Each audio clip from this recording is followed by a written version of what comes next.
আসসালামু আলাইকুম, সবাইকে অনেক অনেক শুভেচ্ছা জানিয়ে শুরু করছি এসকিউএলের বাংলা টিউটোরিয়ালের প্রথম পর্ব।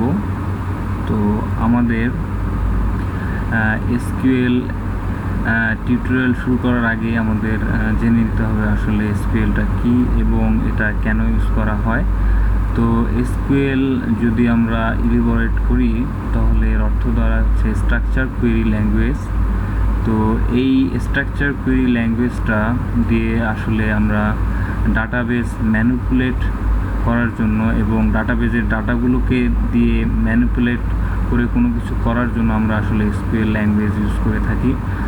তো বিভিন্ন ধরনের সফটওয়্যার অথবা ওয়েব ডেভেলপমেন্টের জন্য এবং যে কোনো ডাইনামিক ওয়েবসাইটের জন্যই বলি না কেন অথবা যে কোনো সফটওয়্যারের জন্যই বলি না কেন আমাদের ডাটাবেস অবশ্যই লাগে এবং সেই ডাটাবেজের ডাটাগুলোকে আমরা যখন অথবা ওই ডাটাবেজের ডাটাগুলোকে নিয়ে কোনো কাজ করতে চাই তখনই আমাদের যে কমান্ড দিতে হয় সেটা আসলে যে কমান্ড দিতে হয় সেই কমান্ডটা হচ্ছে এসকিউএল ল্যাঙ্গুয়েজ দিয়ে দিতে হয়।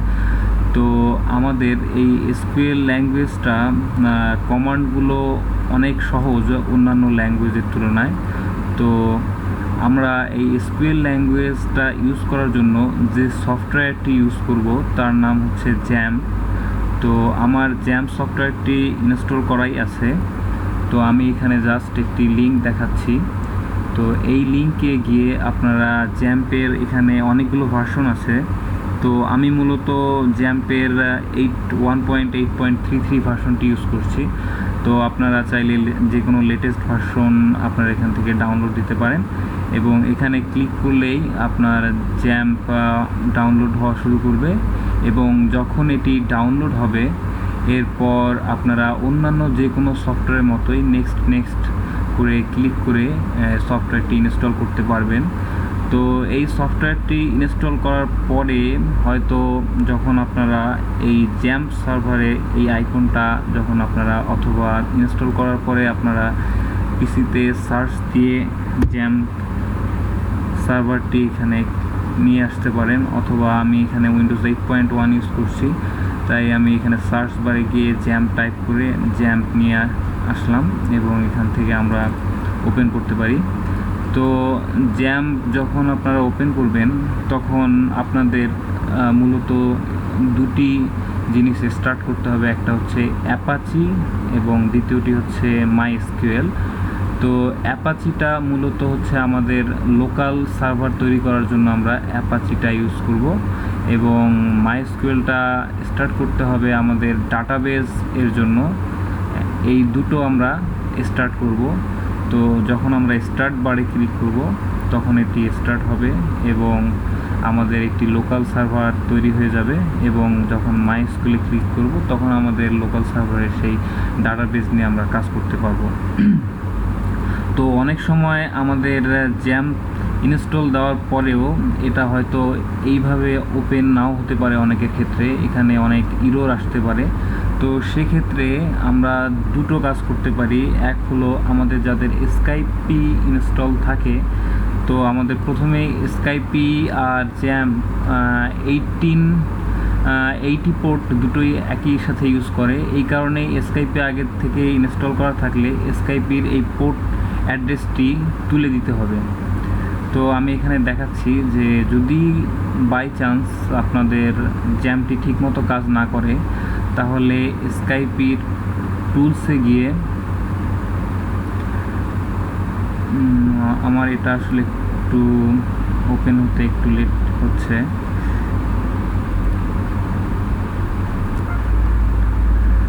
তো আমরা স্কাইপির টুলসে গিয়ে অপশনে ক্লিক করব। অপশন থেকে আমাদের অ্যাডভান্স এই অপশনে ক্লিক করতে হবে এবং এখান থেকে আমরা কানেকশনে ক্লিক করব এবং কানেকশনের এখানে আমরা দেখতে পাচ্ছি ইউজ পোর্ট 80। তো এখানে আসলে চেক করা থাকে, তো এই চেক অপশনটি তুলে দিয়ে সেভ করতে হবে এবং সেভ করার পরে আরও একটি কাজ বাকি থাকে, সেটা হচ্ছে আমাদের কন্ট্রোল প্যানেল থেকে আমাদের উইন্ডোজ ফায়ারওয়েলটা অফ করে দিতে হবে। তো আমার ফায়ারওয়েলটি অফ করাই আছে। তো উইন্ডোজ ফায়ারওয়েল ওয়ালটা এখান থেকে আপনারা টার্ন অফ করে নেবেন, অন করে টার্ন অফ করে ওকে করবেন।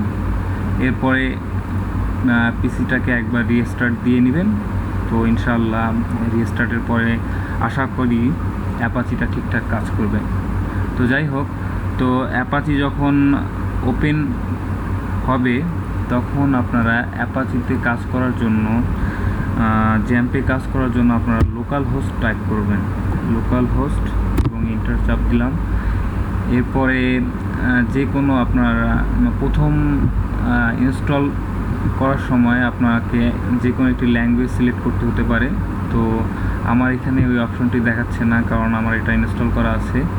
তো আপনারা ইংলিশ ল্যাঙ্গুয়েজটি সিলেক্ট করবেন এবং এরপরে আমাদের ডাটাবেস নিয়ে যে সমস্ত কাজ করতে হবে তার জন্য আমাদের পিএইচপি মাই অ্যাডমিন নামে অপশনে ক্লিক করতে হবে এবং এখান থেকে আমাদের একটি ডাটাবেস তৈরি করতে হবে এবং প্রত্যেকটি ডাটাবেজেই টেবিল তৈরি করতে হয় এবং সেই টেবিলে আসলে আমাদের ডাটাগুলো থাকে।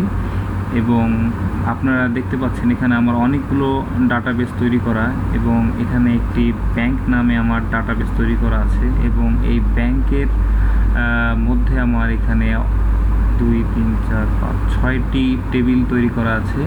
এবং আমি যদি টেবিলগুলো ওপেন করি, যেমন অ্যাকাউন্ট টেবিলটা আমি ওপেন করলাম, এই অ্যাকাউন্ট টেবিলে আমার 3টা কলাম আছে। এভাবে প্রত্যেকটা টেবিলে আমার কলাম আছে এবং ডাটা ইনসার্ট করা আছে। তো আমি একটা টেবিল এবং একটা ডাটাবেস ক্রিয়েট করে দেখাই কিভাবে আসলে জ্যাম্পে ডাটাবেস ক্রিয়েট করতে হয়। তো শুরুতে আমি দেখাচ্ছি একটা ডাটাবেস কীভাবে ক্রিয়েট করব। তো ফার্স্ট অফ অল আমাকে এখানে ডাটাবেজের নাম দিতে হবে। তো আমি ডাটাবেজের নাম দিলাম ফার্স্ট ক্লাস দিলাম, ফার্স্ট ক্লাস ক্রিয়েট। তো আমার ফার্স্ট ক্লাস ডাটাবেসটি ক্রিয়েট হয়েছে। তো এখানে আমি ক্লিক করার পরে এখানে আমার টেবিলের নাম দিতে হবে। তো টেবিলের নাম দিলাম আমি, এটা টেবিলের নামও দিলাম ফার্স্ট ক্লাস। এখন আমার সিলেক্ট করতে হবে কলাম। তো আমি কয়টি কলাম নিয়ে কাজ করব, তো আমি এখানে 4টি কলাম দিলাম। তো কলাম দেওয়ার পরে আমাকে প্রত্যেকটা কলামের নাম দিতে হবে। তো আমি এখানে আইডি দিলাম একটা কলামের নাম, তারপরে নেম দিলাম, সেকশন দিলাম, আর একটা দিলাম ডিপার্টমেন্ট। তো এখন আমাদের এই কলামগুলোর জন্য টাইপ আছে, আমাদের এই কলামটায় কি টাইপের ডাটা আসলে আমরা ইনসার্ট করব সেটার জন্য আমাদেরকে প্রথমে এই টাইপগুলো সিলেক্ট করে নিতে হবে। তো আইডির জন্য আমরা ইন্টিজার টাইপ সিলেক্ট করে নিলাম, যেখানে শুধু সংখ্যা গুলো আমরা ইনসার্ট করতে পারবো। এবং নেমে আমরা ভার্কার সিলেক্ট করলাম, এখানে আমরা যে কোনো নাম দিতে পারবো স্ট্রিং টাইপের। এবং সেকশনও আমরা ভার্কার ইউজ করলাম, ডিপার্টমেন্টও ভার্কার ইউজ করলাম। তো আমাদের এখানে একটা জিনিস শেখার, যে আমাদের এই টেবিলটাতে ক্রিয়েট করার সময় আমাদের একটা প্রাইমারি কি এবং এটা আমরা অটো ইনক্রিমেন্ট করতে পারি। তো প্রাইমারি কিটা হচ্ছে এমন একটা কি, যেমন এই আইডিতে 1-2 বার হতে পারবে না, যেমন 1-2 বার ইনসার্ট করতে পারবো না, একই রকম অনুরূপ ডাটা ইনসার্ট করতে পারবো না আর কি, এটা ইউনিক থাকবে। এই কারণে আমরা এখানে প্রাইমারি কি ইউজ করলাম। এবং এখানে ভার্কারে আমরা লেন্থ আমাদের দিতে হবে 25 দিয়ে দিলাম আমরা প্রত্যেকটাতে, লেন্থ 25 করে দিলাম। তো এখানে আমরা যখন সেভ করব তখন আমাদের ডাটাটি সেভ হলো। তো এখন আমরা এই টেবিলে কিভাবে ডাটা ইনসার্ট করব, তো আমরা এখানে ইনসার্টে ক্লিক করলে এখানে আমাদের সেই কলামগুলো দেখাচ্ছে।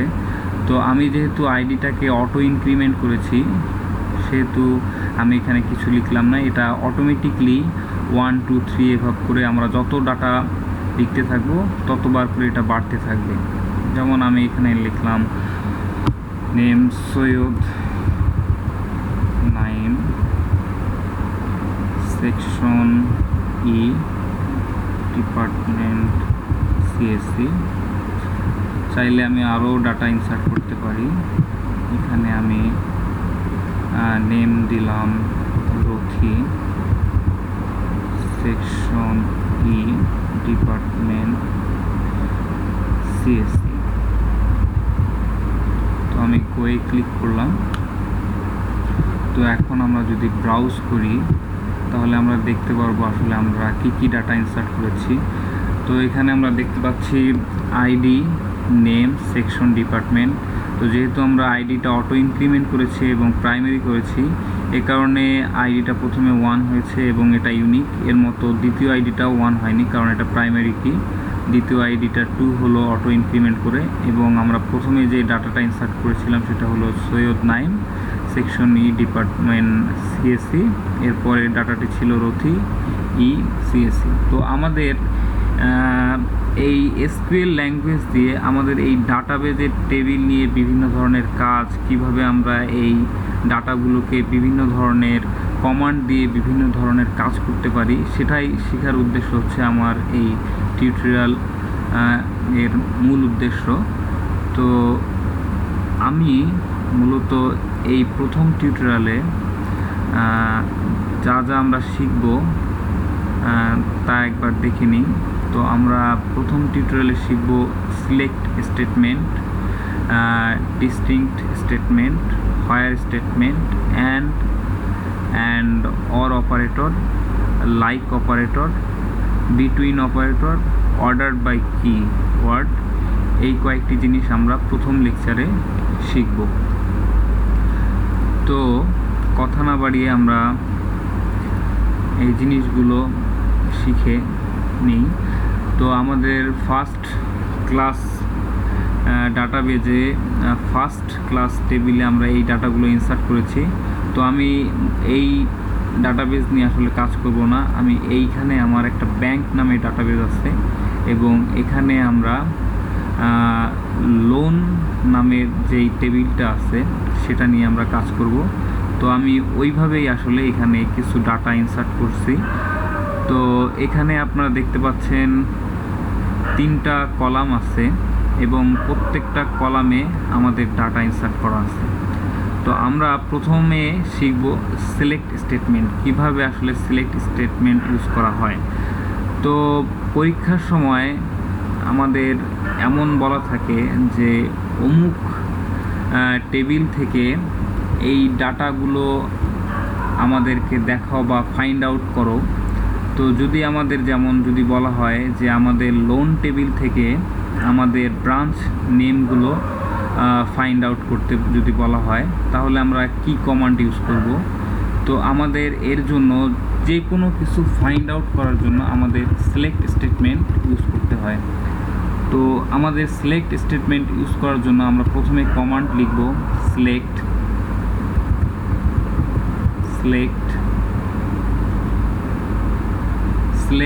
এখন আমরা কি ফাইন্ড আউট করতে চাচ্ছি? আমরা চাচ্ছি যে ব্রাঞ্চ নেমগুলো, আরেকবার আমরা দেখে আসি, আমরা ব্রাঞ্চ নেমগুলো দেখাতে চাচ্ছি। তো আমাদের এই ব্রাঞ্চ নেমের কলামটাকে আমরা সিলেক্ট করতে হবে। তো আমাদের এখানে আবার যদি আমরা এসকিউএল লিখি সিলেক্ট, আমাদের সেই কলামের নাম লিখতে হবে। আমাদের সেই কলামের নাম ছিল branch, BRANCH, branch name from. এখন আমরা কোন টেবিল থেকে আমরা সেটা সিলেক্ট করছি তা আমরা দেখার জন্য ফ্রম লিখতে হবে, FROM ফ্রম, এবং সেই টেবিলের নাম ছিল আমাদের loan. Select branch name from loan. যখন আমরা এই কমান্ডটা দিলাম তখন আমাদের লোন টেবিলের ব্রাঞ্চ নামের কলামে যতগুলো আমাদের ডাটা ছিল সব আমাদের শো করবে। এখন আমরা যদি কোয়ে ক্লিক করি তো আমাদের এখানে দেখাচ্ছে যে ব্রাঞ্চ নেম নামে যেই কলামটা ছিল সেই কলামে যে ডাটাগুলো ইনসার্ট করা ছিল সেই ডাটাগুলো আমরা বের করে ফেললাম, অর্থাৎ ফাইন্ড আউট করে ফেললাম। তো আমরা যদি চাই যে না আমরা এখন একটা না এখন আমরা দুইটা কলাম আমরা শো করব, ফাইন্ড আউট করব, তাহলে আমাদের স্টেটমেন্টটা হবে এমন: সিলেক্ট, যতগুলো কলাম আমরা দেখাতে চাই ততগুলো কলামের নাম দিতে হবে সিলেক্ট। তাহলে আমরা ব্রাঞ্চ নেম এবং অ্যামাউন্ট দেখাতে চাচ্ছি, তাই আমাদের ব্রাঞ্চ নেম কলামের নাম লিখতে হবে branch underscore name comma amount from, আমাদের টেবিলের নাম ছিল লোন। এখন যদি আমরা কুইরিটা রান করি তাহলে আমরা দুটো কলাম দেখতে পারব এবং এই দুটো কলামের আমাদের ভ্যালুগুলো শো করছে। তো এখন যদি আমরা চাই যে সবগুলো কলাম আমরা শো করাতে, তো এখানে আসলে তিনটা কলাম আছে, তো আমরা যদি কমা কমা দিয়ে তিনবার লিখতাম যে show select branch name loan number amount, তাহলে ওই তিনটা কলামই শো করতো। কিন্তু আমাদের যদি আরও অনেক কলাম থাকে তাহলে এইভাবে কমা কমা দিয়ে সবগুলো কলামের নাম লেখাটা অনেক বিরক্তিকর। তো এই কারণে আমরা যদি চাই সব কলামের নাম সিলেক্ট করতে, তাহলে আমরা select star loan from loan table. তো এর অর্থ হচ্ছে সিলেক্ট স্টার অর্থ হচ্ছে আমাদের লোন টেবিলে যত কলাম আছে সবগুলো সিলেক্ট করো ফ্রম লোন টেবিল। এখন যদি আমরা রান করি, সিলেক্ট স্টার, আমার এখানে একটু ভুল হয়েছে, কমান্ডটা সিলেক্ট স্টার ফ্রম লোন এতটুকু দিলেই হতো। তাহলে সিলেক্ট স্টার সবগুলো কলাম সিলেক্ট করো ফ্রম লোন টেবিল থেকে। তো আমরা যদি রান করি তো এখন দেখেন আমাদের এখানে সবগুলো কলামের নাম এবং তার ভ্যালুগুলো শো করছে। এই হলো আমাদের সিলেক্ট স্টেটমেন্টের ব্যবহার। এরপরের স্টেটমেন্টটা হচ্ছে ডিস্টিংক্ট স্টেটমেন্ট। তো আমরা যদি খেয়াল করি এখানে এই ব্রাঞ্চ নেমে আমরা একই জিনিস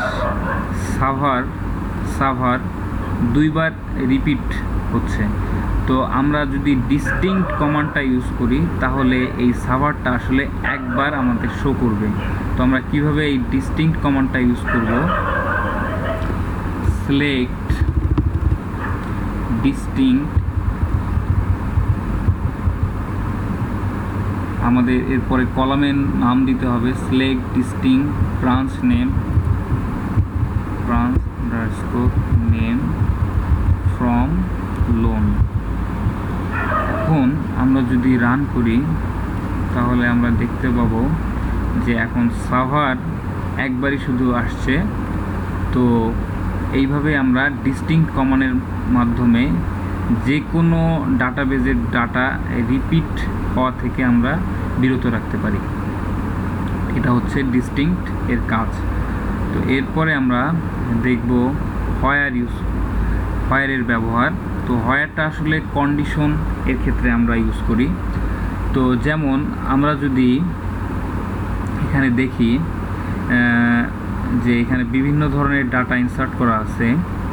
তো আমরা যদি চাই যে রংপুর ব্রাঞ্চের অ্যামাউন্ট দেখতে এই ডাটাবেস থেকে শুধু, তাহলে কি আমাদের একটা কন্ডিশন আসছে যে আমরা শুধুমাত্র এই ডাটাবেস থেকে রংপুর ব্রাঞ্চের অ্যামাউন্ট দেখতে চাই। তো এই ক্ষেত্রে আমাদেরকে হোয়ার ইউজ করতে হবে। তো প্রথমে আমরা যা দেখতে চাবো তাকে সিলেক্ট করতে হবে সেই কলামটাকে, এবং এরপরে আমাদের সেই টেবিলের নাম দিতে হবে এবং আমরা হোয়ার কন্ডিশন এরপর ইউজ করব। যেমন আমরা সেটা যদি আমরা করতে চাই যে রংপুর ব্রাঞ্চের অ্যামাউন্ট কত সেটা যদি আমরা দেখতে চাই তাহলে আমাদের কমান্ডটা এমন হবে select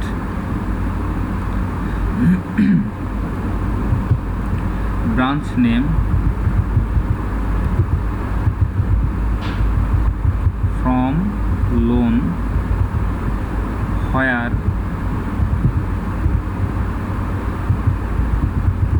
branch underscore name equal to Rangpur. যেহেতু রংপুরটা একটা স্ট্রিং, এই কারণে স্ট্রিংটাকে আমরা একটা সিঙ্গেল কোটেশনের মধ্যে রাখতে হবে। তো আমরা এখানে কি করলাম, যে সিলেক্ট করো branch name from loan table থেকে হোয়ার ব্রাঞ্চ নেম, যেখানে ব্রাঞ্চ নেম রংপুর আছে। ঠিক আছে, তো আমরা যদি এখন রান করি, আমরা রংপুর ব্রাঞ্চটা সিলেক্ট করব এবং এর অ্যামাউন্টটাও আমরা দেখতে চাই। তাহলে আমরা এখানে অ্যামাউন্ট কলামটার নামও দিতে হবে select amount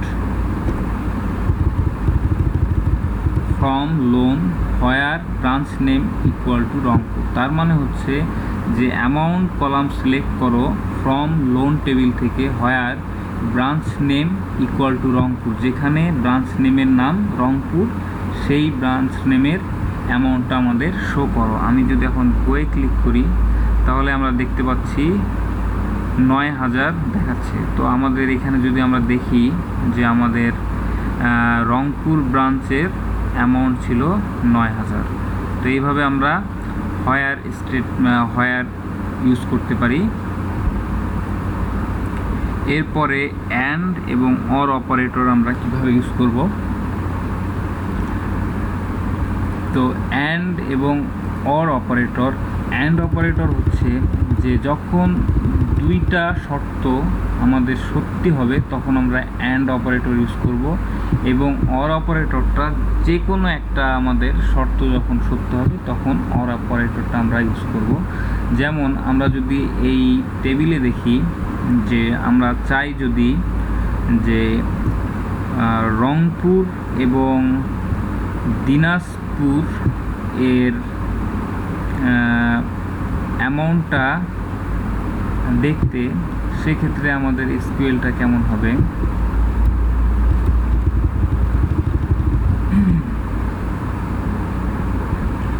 select amount from loan where branch name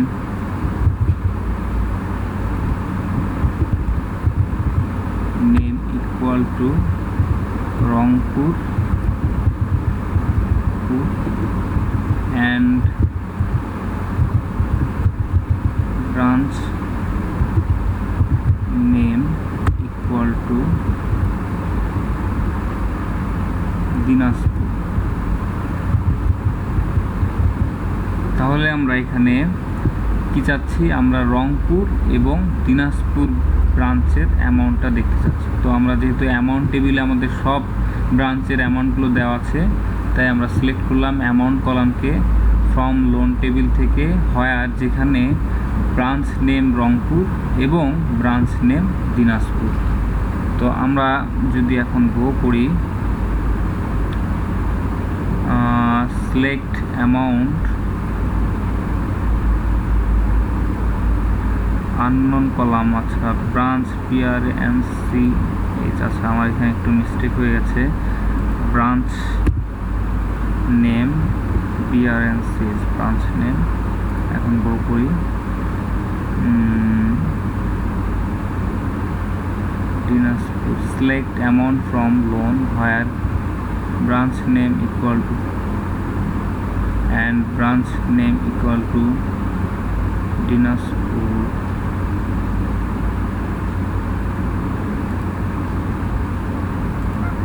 তো আমরা এখানে অর অপারেটর দিয়ে প্রথমে শুরু করি, select amount from loan where branch name equal to Rangpur or branch name equal two Dinajpur. তো আমাদের এখানে যেহেতু অথবা ব্রাঞ্চ নেম আমরা বলছি যে যেখানে ব্রাঞ্চ নেম রংপুর অথবা ব্রাঞ্চ নেম দিনাজপুর আছে সেটা আমাদের অ্যামাউন্টটা দেখাও। তো আমাদের এখানে আমাদের ব্রাঞ্চ নেম দিনাজপুরের অ্যামাউন্ট হচ্ছে একক দশক 70,000, 30,000 এবং রংপুরের 9,000। তো আমাদের সেটাই শো করছে। তো অ্যান্ড অপারেটর যেহেতু এমন কোনো আমাদের এই ক্ষেত্রে দেখেন আমাদের এই রো হিসেবে আসলে অ্যান্ড অপারেটর কাজ করে, আর অর অপারেটর এখন আমরা যেহেতু এখানে সব কিছু দুটা কলমের মধ্যে কাজ করছে অর অপারেটর, যেমন রংপুর এবং দিনাজপুর এই দুটো হচ্ছে দুইটা ভিন্ন রুতে, এই কারণে এখানে আমাদের অ্যান্ড অপারেটরটি কাজ করছে না। অ্যান্ড অপারেটরটি মূলত একই রোতে কাজ করার জন্য আমরা ইউজ করি এবং অর অপারেটরটি আমরা ভিন্ন রোতে ইউজ করার জন্য কাজ করি। যেমন আমরা যদি চাই যে যেমন সাভার, এখানে ব্রাঞ্চ নেম সাভার এবং লোন নাম্বার L15 এবং L16 আছে। তো আমরা যদি চাই যে ব্রাঞ্চ নেম সাভার হবে এবং লোন নাম্বার L15 হবে, সেই ব্রাঞ্চের অ্যামাউন্ট যদি দেখতে চাই তাহলে আমাদের কুইরিটা এমন, তখন আমরা সেক্ষেত্রে অ্যান্ড ইউজ করতে পারি। যেমন আমরা যদি সেইটা চাই যে আমরা চাচ্ছি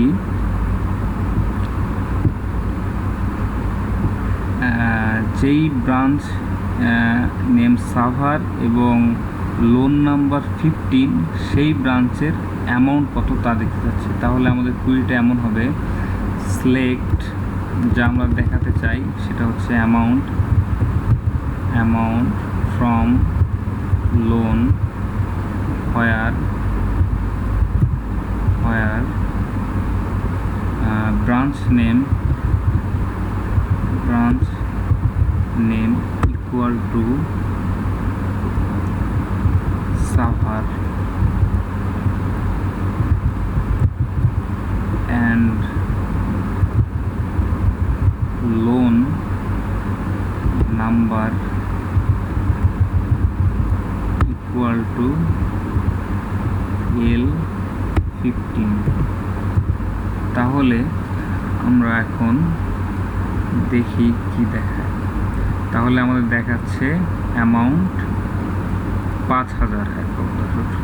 তাহলে L15 এবং সাভার যেই রোতে ছিল তার অ্যামাউন্ট আমাদের 5,000। তো আমরা আরেকবার দেখে আসি, L15 এবং ব্রাঞ্চ নেম সাভার, তার অ্যামাউন্ট 5,000। তো আমরা এভাবে অ্যান্ড অপারেটর এবং অর অপারেটর ইউজ করতে পারি। এটা হচ্ছে নর্মাল ক্ষেত্রে। এরপরে আরও জটিল কমপ্লেক্স কিছু কুইরি নিয়ে আমরা দেখব। আপাতত আমরা বেসিক থেকে আসলে অ্যান্ড এবং অর অপারেটরটি কীভাবে কাজ করে তা দেখলাম, এবং লাইক অপারেটর কিভাবে কাজ করে এখন আমরা তা দেখব। তো লাইক অপারেটরটি হচ্ছে আমাদের যে কোনো কিছুর সাথে ম্যাচ করায়, যে কত পার্সেন্ট আসলে তার সাথে ম্যাচ খায় সেই অনুপাতে আমাদের রেজাল্ট শো করে। যেমন আমাদের এখানে যদি আমরা চাই যে সমস্ত ব্রাঞ্চ এর নাম এর প্রথম আর দিয়ে শুরু হয় সেই সমস্ত ব্রাঞ্চ আমরা যদি দেখতে চাই, বা সেই যে সমস্ত ব্রাঞ্চের দেখতে আর এর মতো প্রথম লেটারটা আর এর মতো সেই সমস্ত ব্রাঞ্চের আমরা নাম যদি দেখতে চাই, তাহলে সেক্ষেত্রে আমরা লাইক অপারেটর ইউজ করতে পারি। যেমন আমরা সেক্ষেত্রে ইউজ করতে পারি সিলেক্ট ব্রাঞ্চ নেম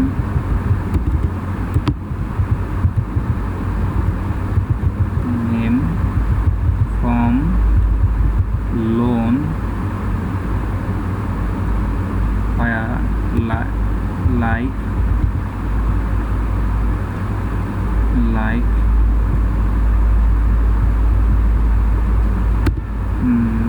percent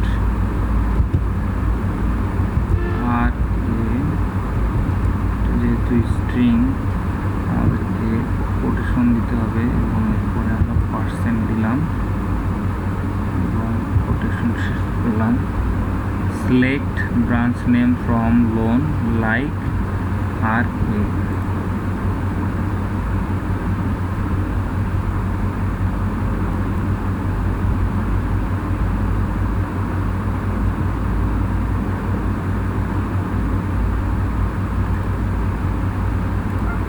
তো আমাদের এর আগে আমরা হোয়ার দিইনি, তো এটা select branch name from loan where branch name like R এ।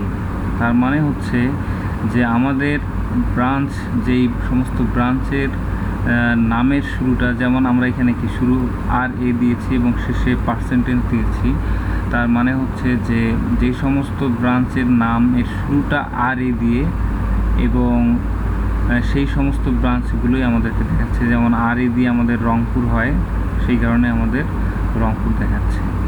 তো আমরা যদি পার্সেন্টেজটা সামনে দিই এবং আর এটা শেষে দিই, তাহলে হচ্ছে যে যেই সমস্ত ব্রাঞ্চের নামের শেষে আর এ আছে সেই সমস্ত ব্রাঞ্চ দেখাবে। তো আমাদের এখানে আমি কপি করি,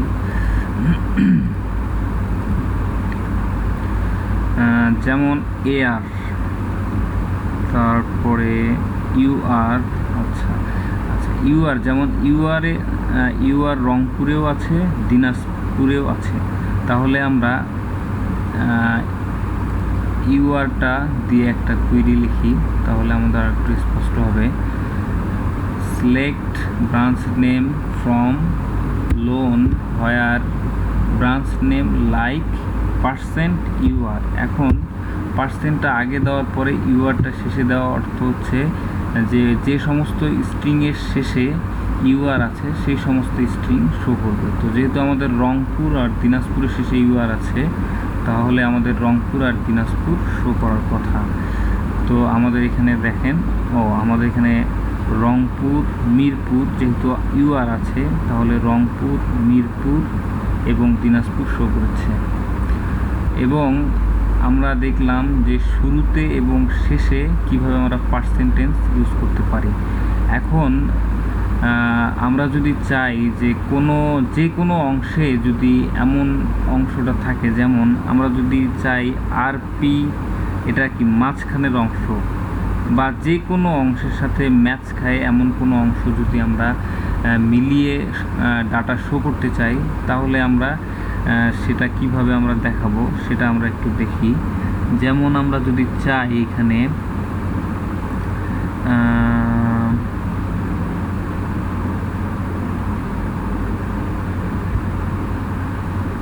এ দিয়ে যে সমস্ত ব্রাঞ্চের নাম আছে, যে কোনো জায়গায় এ আছে সেই সমস্ত ব্রাঞ্চগুলো আমরা দেখতে চাই। যেমন এখানে রংপুরে এ আছে, মিরপুরে এ নেই, সাভারে এ আছে, সাভারে এ আছে, ফার্মগেটে এ আছে, বাড্ডাতে এ আছে, দিনাজপুরেও আছে। তাহলে আমরা যদি চাই যে সমস্ত ব্রাঞ্চ নেমে এ আছে সেই সমস্ত ব্রাঞ্চগুলো আমাদের শো করতে, তাহলে আমাদের কুইরিটা আসলে কী হবে?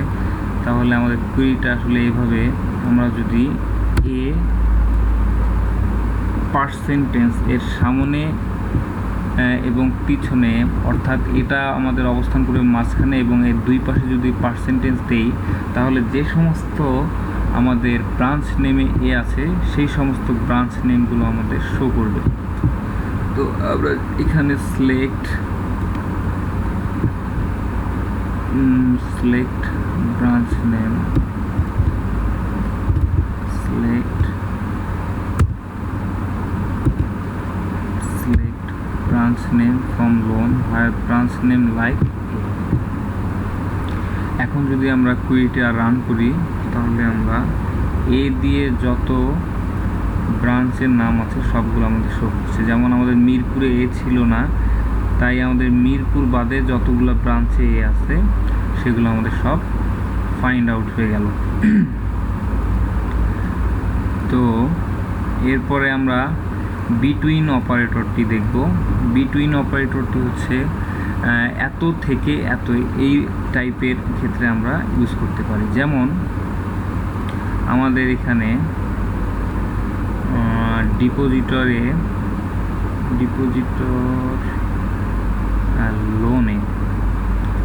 লোনে আমরা দেখতে পাচ্ছি এখানে 5,000 থেকে সর্বোচ্চ এখানে আমরা 50,000 পর্যন্ত আমাদের লোন আছে। তো আমরা যদি চাই যে 5,000 থেকে 19,000-এর মধ্যে যে সমস্ত লোন আছে সেই সমস্ত লোনের ব্রাঞ্চ নেমগুলো দেখতে চাই যদি, তাহলে আমরা বিটুইন অপারেটরটি ইউজ করতে পারি। যে আমাদের স্টেটমেন্টটা, আমাদের কোশ্চেনটা এমন যে যে সমস্ত ব্রাঞ্চ এর অ্যামাউন্ট 5,000 থেকে 19,000-এর মধ্যে, সেই সমস্ত ব্রাঞ্চের নামগুলো আমরা ফাইন্ড আউট করব। তাহলে আমাদের এসকিউএলটা কেমন হবে? তাহলে আমরা লিখতে পারি সিলেক্ট, যেহেতু আমরা ব্রাঞ্চ নেম দেখাতে চাই তাহলে আমরা ব্রাঞ্চ নেম নামের কলামটি সিলেক্ট করব। Select branch underscore name from loan table where branch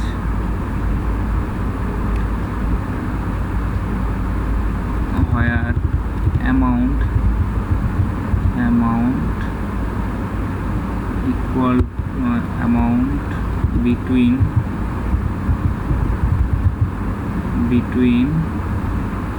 5,000 and 19,000।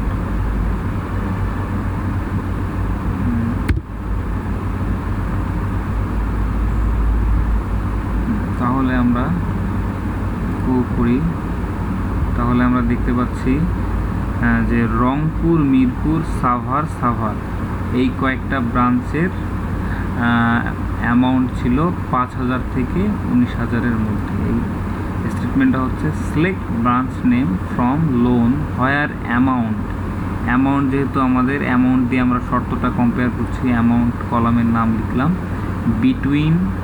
Between কত থেকে কত, 5,000 অ্যান্ড 19,000। তো এই হলো আমাদের বিটুইন অপারেটরের কাজ। এরপরে আমরা দেখব অর্ডারড বাই কিওয়ার্ড। তো অনেক ক্ষেত্রে আমরা যদি চাই যে সারিবদ্ধ করে ক্রম অনুসারে সাজাতে এবং সেই ক্রম অনুসারে সাজিয়ে কোনো কিছু দেখাতে যদি চাই, তাহলে আমরা অর্ডারড বাই ইউজ করতে পারি। তো যেমন আমরা যদি চাই যে এই অ্যামাউন্টগুলো আমরা ছোট থেকে বড় এইভাবে ক্রম অনুসারে সাজিয়ে লিখতে এবং সেভাবে দেখাতে চাই, তাহলে আমাদের কমান্ডটা হবে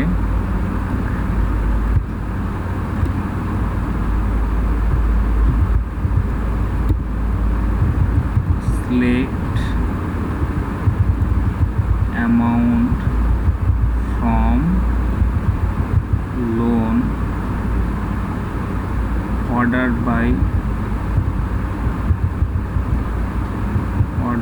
by ascending, ASC, তার মানে হচ্ছে অ্যাসেন্ডিং অর্ডারে আমাদের অ্যামাউন্টগুলো শো করবে। এখন যদি আমরা গোয়ে ক্লিক করি, select amount from loan, select S এখানে ই দিন, select amount from loan ordered by ascending. আমরা যদি রান করি ASC loan ordered by sorry, আমরা কিসের জন্য অ্যাসেন্ডিং করতে যাচ্ছি সেটা তো দিতে হবে।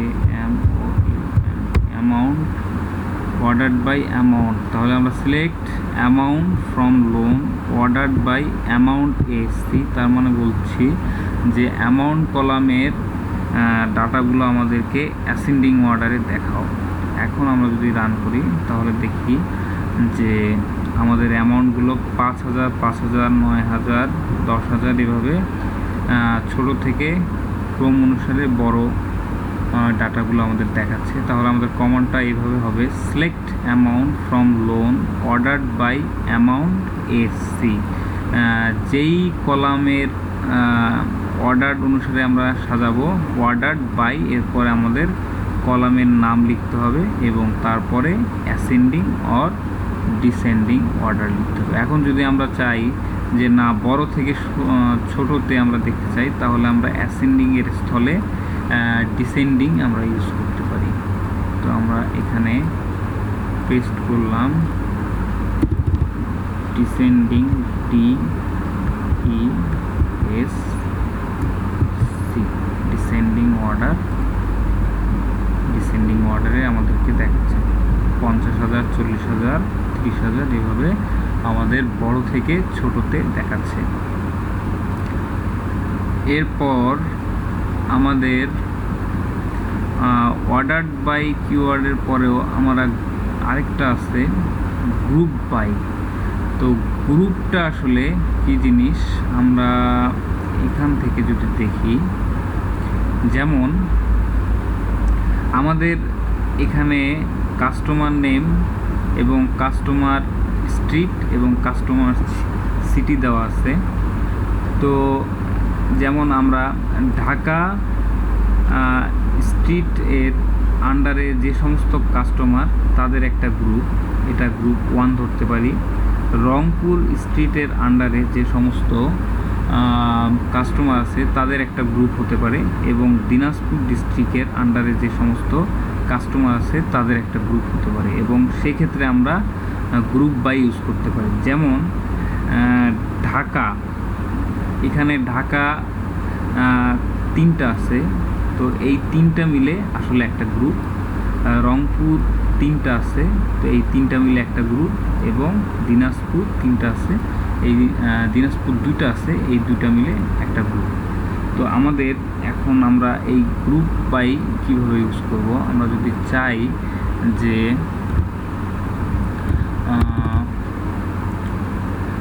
গ্রুপগুলো আমরা দেখাতে, তাহলে আমরা যদি select street, customer street, select customer underscore আর street from customer table, customer where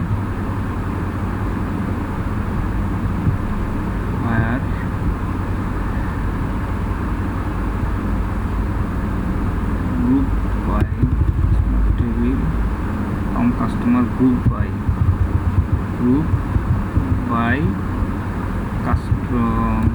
by customer state, underscore। তাহলে আমরা কাস্টমার স্ট্রিটের গ্রুপ অনুসারে কাস্টমার স্ট্রিট কতগুলো আছে সেটা দেখতে চাই। তাহলে আমাদের যেহেতু ঢাকা ছিল, রংপুর ছিল এবং দিনাজপুর ছিল, তার মানে হচ্ছে 3টা গ্রুপ ছিল। তাহলে আমাদেরকে এখানে 3টা গ্রুপ শো করার কথা। হ্যাঁ, তাহলে আমাদের এখানে দেখাচ্ছে যে গ্রুপ 3টা ঢাকা, দিনাজপুর, রংপুর। তো এইভাবে আসলে আমরা গ্রুপ বাই ইউজ করতে পারি। তো আজ এ পর্যন্তই। সবাইকে টিউটোরিয়ালটি দেখার জন্য অনেক অনেক ধন্যবাদ। পরবর্তী টিউটোরিয়াল দেখার আমন্ত্রণ জানিয়ে আজকে এখানেই বিদায় নিচ্ছি।